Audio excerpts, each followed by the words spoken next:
പറഞ്ഞിരുന്നു ഈ വന്ദേമാതരം പാടുന്ന കാര്യം നമുക്ക് നോക്കാം, പാടില്ല എന്നുള്ള ഒരു പരോക്ഷമായിട്ടുള്ള പ്രതികരണമായിരുന്നു മുഖ്യമന്ത്രി കഴിഞ്ഞ ദിവസം വാർത്തകളിൽ നടത്തിയത്. പാടില്ല എന്ന തീരുമാനം എടുത്തിരുന്നു. എന്തുകൊണ്ട് എടുത്തു? കേരളത്തിലെ ഇടതുള്ളത് കൊണ്ട്. എന്തുകൊണ്ട് ഇതേ മുഖ്യമന്ത്രി ഇതേ പാർട്ടിയിലുള്ള കർണാടകയിൽ എടുത്തില്ല? എന്തുകൊണ്ട് തെലുങ്കാനയിൽ എടുത്തില്ല? എന്തുകൊണ്ട് ഹിമാചലിൽ എടുത്തില്ല? എന്തുകൊണ്ട് ശ്രീ വി ഡി സതീശൻ അതിന് നിർബന്ധിതനായി എന്ന് ചോദിച്ചാൽ, ഇതേ ശ്രീ വി ഡി സതീശൻ്റെ സത്യപ്രതിജ്ഞാ ചടങ്ങിൽ എന്ത് സംഭവിച്ചു? പോട്ടെ, ചീഫ് സെക്രട്ടറി ഉത്തരവ് കൊടുത്തില്ലേ? സത്യപ്രതിജ്ഞാ ചടങ്ങിൽ സംഭവിച്ചു, ചീഫ് സെക്രട്ടറി ഉത്തരവ് കൊടുത്തു. അതിൻ്റെ എല്ലാം പശ്ചാത്തലത്തിൽ ശക്തമായ പൊതുബോധം ഇവിടെ ഉയർന്നു വന്നില്ലേ? സർക്കാരിൻ്റെ ശ്രീ വി ഡി സതീശൻ എന്തെങ്കിലും ഒരു കാര്യം സമ്മതിച്ചല്ലോ? ഇതിലും അദ്ദേഹത്തിൻ്റെ സമ്മതമൊന്നും ഞങ്ങൾക്ക് വേണ്ട. ഞാൻ അദ്ദേഹത്തിൻ്റെ സമ്മതം കിട്ടാൻ പറയുന്നൊരു കാര്യമല്ലത്. ഞാൻ വളരെ പൊളിറ്റിക്കലായൊരു കാര്യമാണ് പറഞ്ഞത്. കോൺഗ്രസ് ഒരു ദേശീയ പാർട്ടിയാണ്.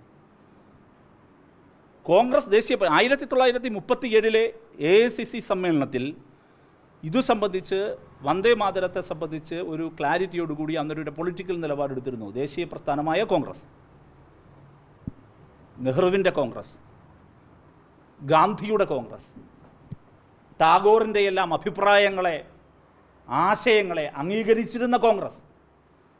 ആ കോൺഗ്രസ് മരിച്ചുവെന്നും ആ കോൺഗ്രസിൻ്റെ രാഷ്ട്രീയ പ്രബുദ്ധത നഷ്ടപ്പെട്ടുവെന്നും ഇപ്പോൾ പ്രത്യയശാസ്ത്ര ശൂന്യതയിലാണ് എന്നുമാണ് എൻ്റെ വാദം. അത് തെളിയിക്കല്ലേ വീണ്ടും? അത് ഒറ്റപ്പെട്ട സംഭവമല്ലല്ലോ. നിങ്ങളിത് കണ്ടില്ലേ? ഞാൻ ഇത്രയും ഇങ്ങോട്ടേക്ക് ഇറങ്ങുന്നതിന് മുമ്പ് വെറുതെ ഒന്ന് തിരഞ്ഞപ്പോൾ കിട്ടിയ കണ്ടൻറ്റുകളാണ്. കുറച്ചുകൂടി സമയം നിങ്ങൾ പറഞ്ഞ സമയമായിപ്പോയി. കുറച്ചുകൂടി തിരഞ്ഞാൽ കുറച്ചുകൂടി കിട്ടിയേനെ. ഒന്ന് ഗൂഗിളിൽ കയറിയപ്പോൾ ജസ്റ്റ് അടിച്ചു നോക്കിയപ്പോൾ കിട്ടിയ സാധനങ്ങളാണ്. കണ്ടോ? ഇതെല്ലാം പണ്ട് നടന്ന സംഭവങ്ങളല്ല. ഹിറ്റ്ലർ ഹീറോ ആയ ഒരാളെ ഇപ്പോഴും കോൺഗ്രസ് മുഖ്യമന്ത്രിയെ ഇരുത്തിയിരിക്കുകയല്ലേ? ട്രംപിന് അംഗീകാരം കൊടുക്കുകയല്ലേ പേരിട്ടിട്ട്? ആ ആൾ ഇപ്പോഴും തുടരല്ലേ? പൊളിറ്റിക്കൽ ക്ലാരിറ്റി ഉണ്ടോ കോൺഗ്രസിന്? കർണാടക നിയമസഭയിൽ ഗണഗീതം പാടിയ DK ശിവകുമാറിന് മുഖ്യമന്ത്രിയായി പ്രമോഷൻ കൊടുത്തു. പൊളിറ്റിക്കൽ ക്ലാരിറ്റി ഉണ്ടോ? പറയണം കോൺഗ്രസ്. അങ്ങനെ ക്ലാരിറ്റി ഉണ്ടെങ്കിൽ പറയണം.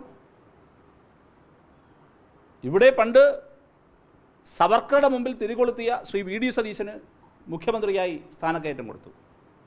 അതാണ്. പിന്നെ ഇപ്പോഴ് ഈ കാക്കി ട്രൗസർ പുറത്ത് കാണിക്കാൻ പറ്റാതെ ഒരു സാഹചര്യം ഉണ്ടായത് ഞാൻ ഉറപ്പിച്ചു പറയുന്നു.